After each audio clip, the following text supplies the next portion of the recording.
Buenas tardes, compañeros y maestro. Nosotros somos el equipo número 1 y vamos a hablar sobre la ley del Seguro Social y sus reglamentos. Dentro de nuestra exposición abarcaremos diferentes puntos que son los conceptos básicos de la Ley de Seguridad Social. Vamos a hacer un resumen de la estructura de la ley, así como las obligaciones de los patrones, también hablar de los regímenes de seguridad social y quiénes son sujetos de aseguramiento, así también como la mecánica de registro patronal. Enseguida, mis compañeros pasarán a explicar cada punto. Siguiendo con nuestra exposición, yo les hablaré de los conceptos básicos que vienen en el artículo 5A de la Ley de Seguro Social, que como son el trabajador, patrón y salario.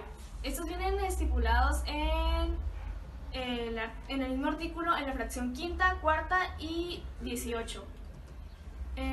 Ya en la Ley Federal del Trabajo, en el artículo 8, nos da la definición de lo que es trabajador. Trabajador es la persona física que presta a otra persona física o moral un trabajo subordinario personal. Por otra parte tenemos lo que es el patrón, que patrón es la persona física o moral que requiere los servicios de una persona física, ya sea de una o varios, a cambio de una remuneración. Y por último tenemos lo que es el salario. Salario es la retribución que se le da al trabajador por medio del patrón, a cambio de sus servicios. Bueno, como todos sabemos, toda persona como miembro de la sociedad tenemos diversos derechos. En el artículo 22 y 25 de la Declaración Universal de los Derechos Humanos, ahí nos relata de manera más general los derechos que todos tenemos desde que nacemos. Unos ejemplos de ellos es la satisfacción de los derechos económicos, sociales, culturales y al libre desarrollo de la personalidad. Como también se incluye lo que es la salud y el bienestar, los seguros en caso de desempleo, enfermedad, invalidez, viudez, vejez, entre otros.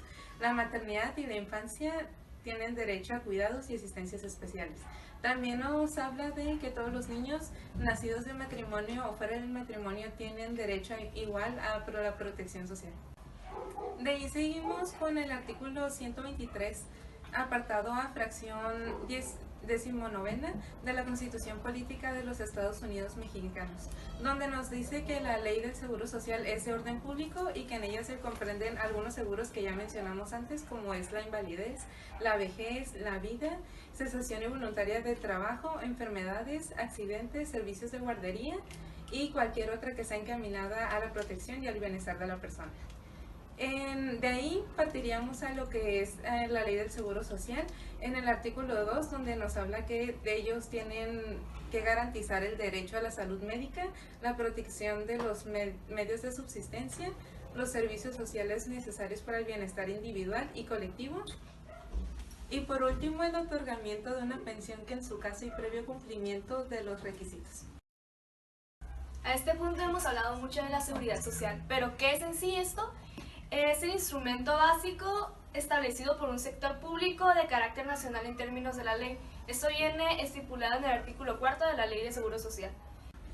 ¿Qué cubre la seguridad social?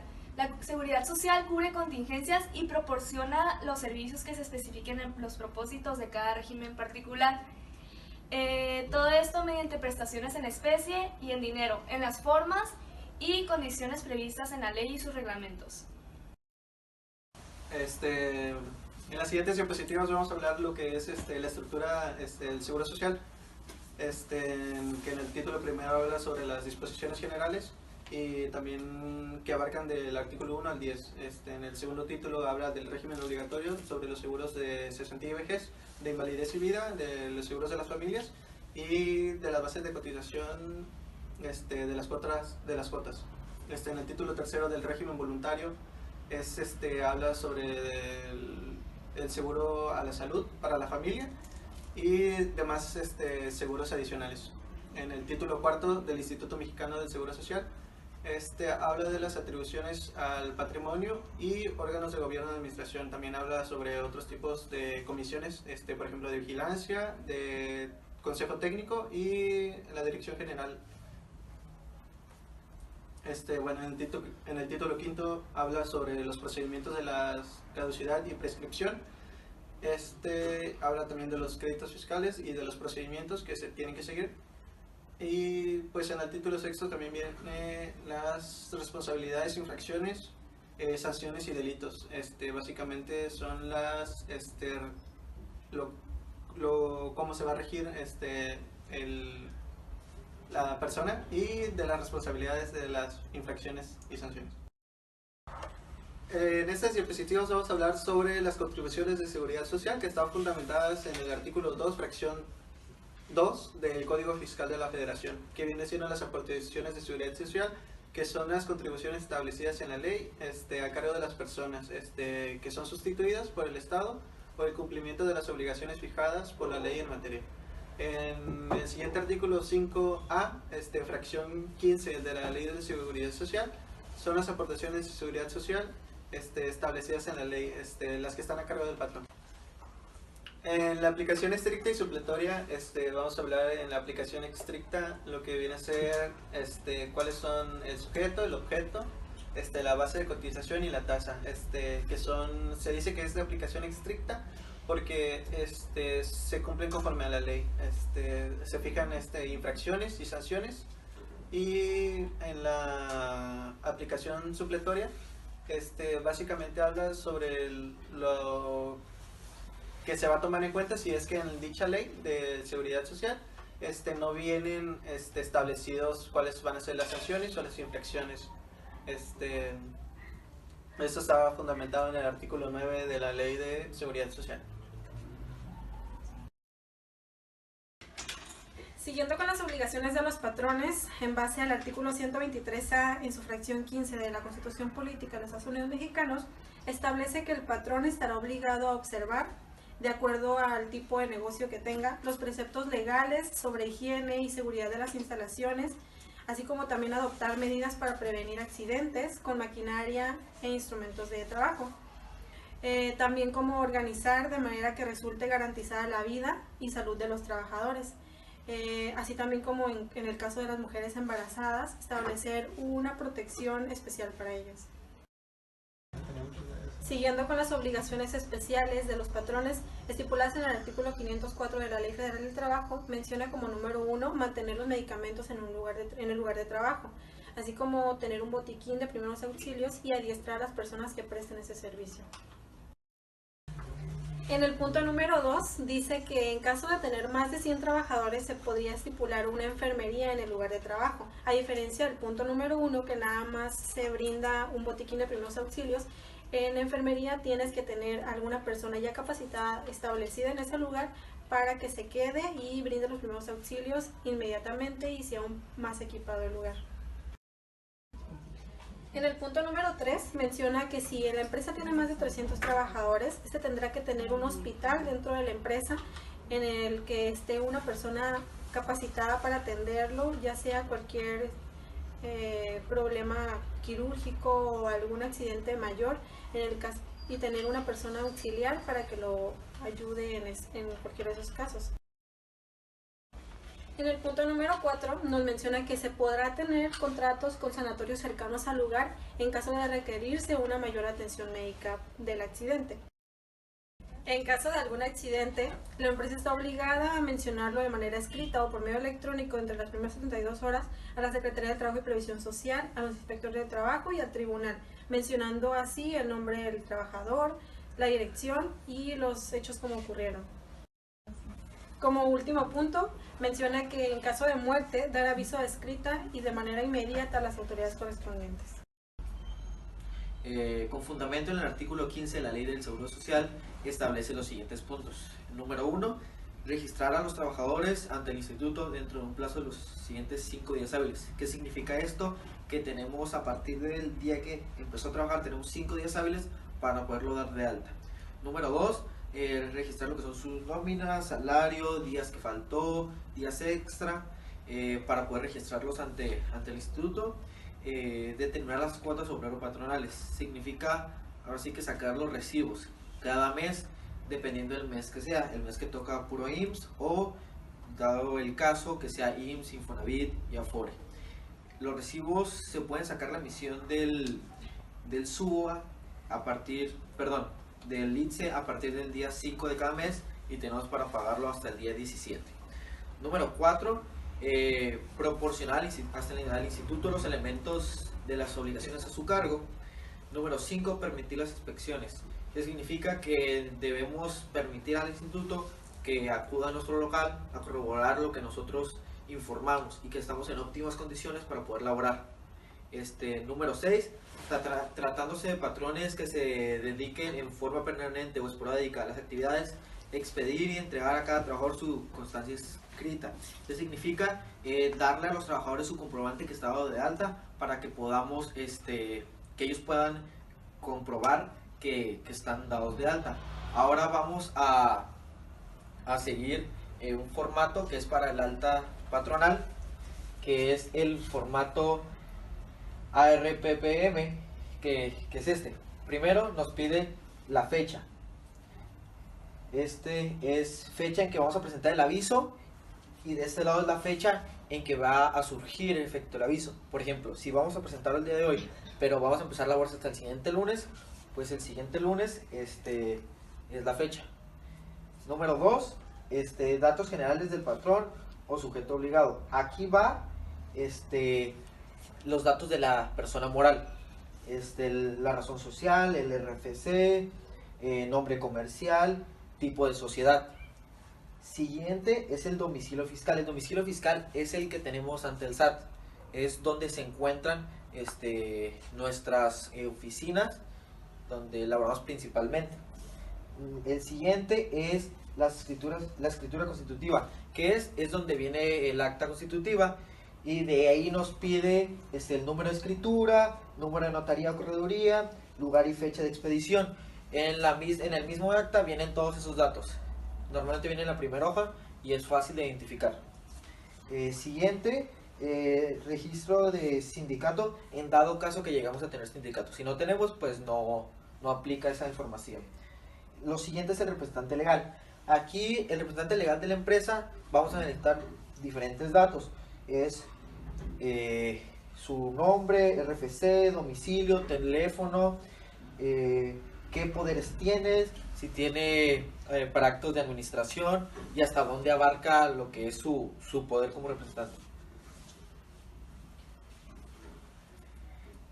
Siguiendo, nos habla sobre los socios.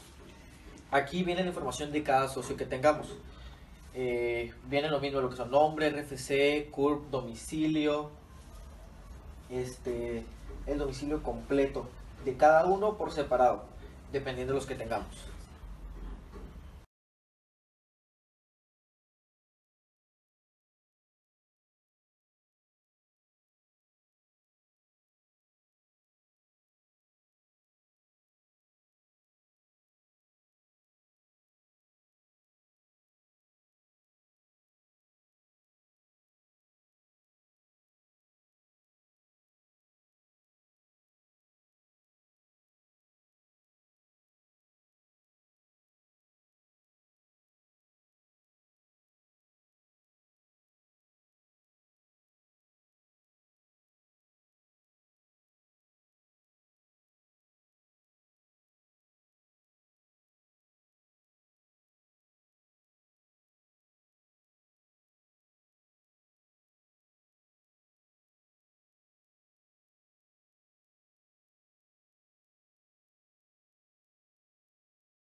En el siguiente punto vamos a hablar de las actividades complementarias a la principal.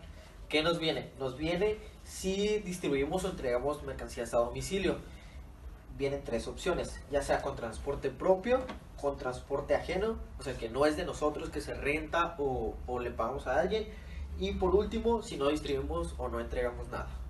Después viene si hacemos servicios de instalación, reparación o mantenimiento a terceros directamente a domicilio. Si no lo hacemos, simplemente no se marca nada. Si lo hacemos, pues se marca. Y de ahí ya viene lo que es la firma del representante legal y estos datos que se llenan ya directamente al instituto. Esa es la forma de hacerlo manual, de llenarlo y llevarlo ante el instituto. Pero hay una forma nueva que es directamente en el escritorio virtual. ¿Qué se necesita? Firma electrónica del representante legal y firma electrónica de la persona moral. ¿Qué nos beneficia hacerlo virtual? Una, no perdemos el tiempo de ir y pasar horas directamente a la oficina. Y dos, que si vamos a oficina nos dan unos sellos del instituto que tienen una duración muy corta y que normalmente actualizarlos es muy complicado y no se puede en cualquier computadora. Se tiene que ir casi al instituto para poderlos actualizar. Y de otra forma, si lo hacemos virtualmente, los sellos que utilizamos son la firma electrónica del representante legal y que esa ya sabemos que dura 4 años. ¿Cuál es el modo de hacerlo? Se crea un usuario de escritorio virtual del representante legal. De ahí, ya que ingresamos al escritorio virtual, se agrega un registro patronal, una empresa representada, y ahí es cuando se empieza el registro patronal, que nos van a pedir todos los datos. Es este mismo registro, pero a la computadora. Se llena y te va a pedir comprobante de domicilio, imágenes del acta para poder comprobar la información que estás presentando.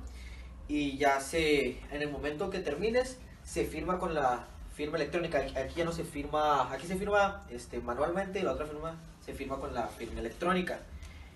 Ya queda al instante, te espera que te des unos 30 minutos y ya queda. Ya puedes empezar a hacer altas de personal, y todo es con la firma electrónica del representante legal. Los medios para presentar el cumplimiento de las obligaciones patronales, como mencionó mi compañero, la mayoría son formatos digitales o impresos autorizados que deberán ser publicados en el diario oficial de la Federación. Estos formatos son los que utilizamos para realizar diversos procedimientos o movimientos en el Seguro Social o en otras entidades. ¿Qué es lo que nos menciona el artículo 3 del reglamento de la Ley del Seguro Social en materia de afiliación, clasificación de empresas, recaudación y fiscalización, o también conocido como el RASER? Continuando con el artículo 5 del RASER, ahí nos menciona los medios por donde vamos a utilizar estos formatos impresos u otros requisitos que nos pidan, como son los medios electrónicos, magnéticos, digitales, ópticos, e igualmente publicados en el diario oficial de la Federación. Ahora, ¿cuándo no hay obligación patronal? Nos menciona el artículo 4 del reglamento de la Ley del Seguro Social obligatorio para trabajadores de la construcción por obra o tiempo determinado, que no son aplicables en los casos de construcción, ampliación o reparación de inmuebles, por aquellos trabajos realizados por su propietario en forma personal o con ayuda de familiares.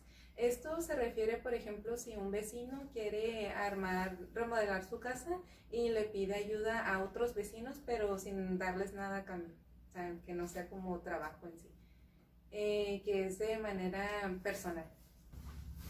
De acuerdo al artículo 6 de la Ley del Seguro Social, existen 2 tipos de regímenes, el obligatorio y el voluntario.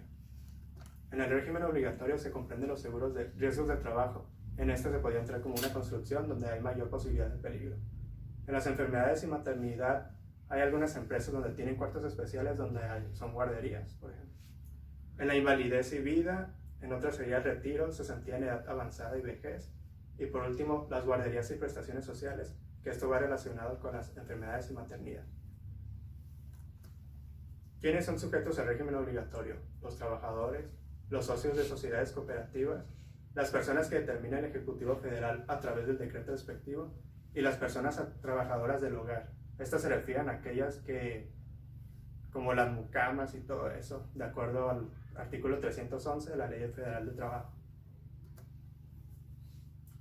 En el artículo 12, cualquier persona física o moral estará obligada a registrarse como patrón o sujeto obligado ante el instituto a partir de que 1. Empiece a utilizar los servicios de uno o más trabajadores, se constituya como sociedad cooperativa, inicie vigencia su convenio de incorporación celebrado con el instituto y también que inicie vigencia en el decreto de incorporación que expida en el Ejecutivo Federal en los términos de la fracción 3 del artículo 12 de la ley. Otros sujetos asegurados voluntariamente al régimen obligatorio, según el artículo 13 de la Ley del Seguro Social, vienen siendo número 1 los trabajadores en industrias familiares y los profesionales como comerciantes en pequeño, artesanos y demás trabajadores que no reciban un salario de parte de un patrón, sino que reciban su propio ingreso debido a su trabajo. Ok, número 2, ejidatarios, que son personas con propiedades asociadas al régimen de la reforma agraria, como teniendo un terreno colectivo.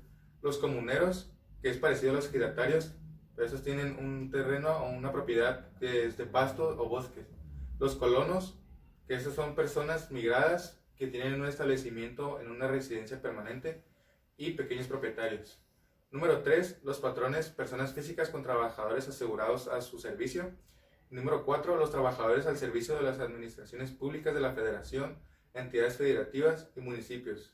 Un ejemplo podrían ser los servidores públicos y los trabajadores de gobierno.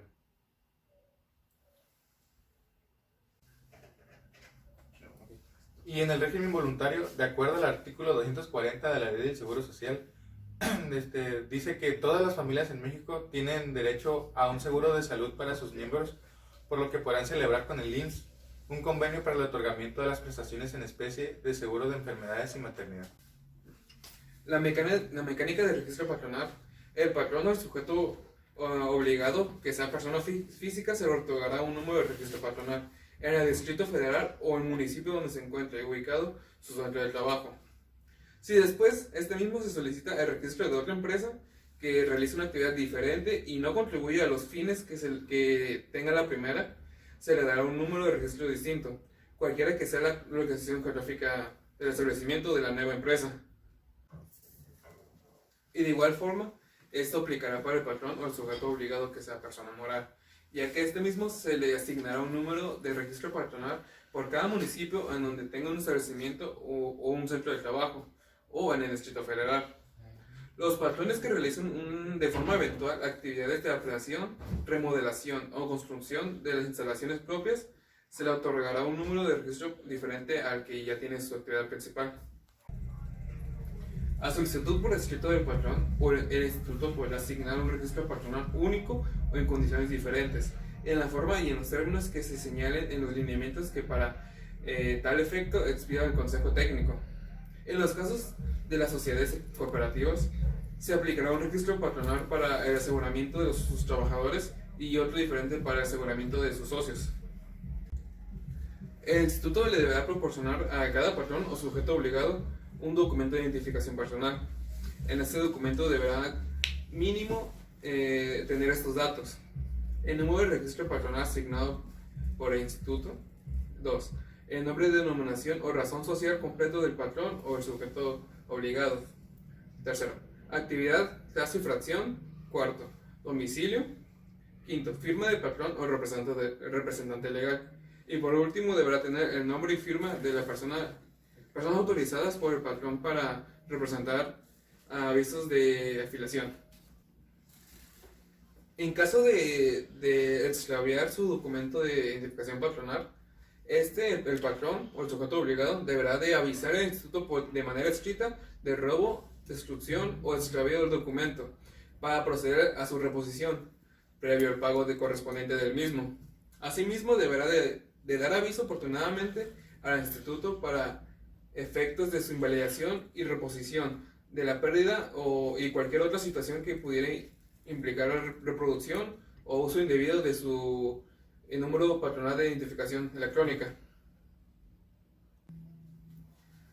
Y por último, dentro de la mecánica de registro patronal están las obligaciones del patrón.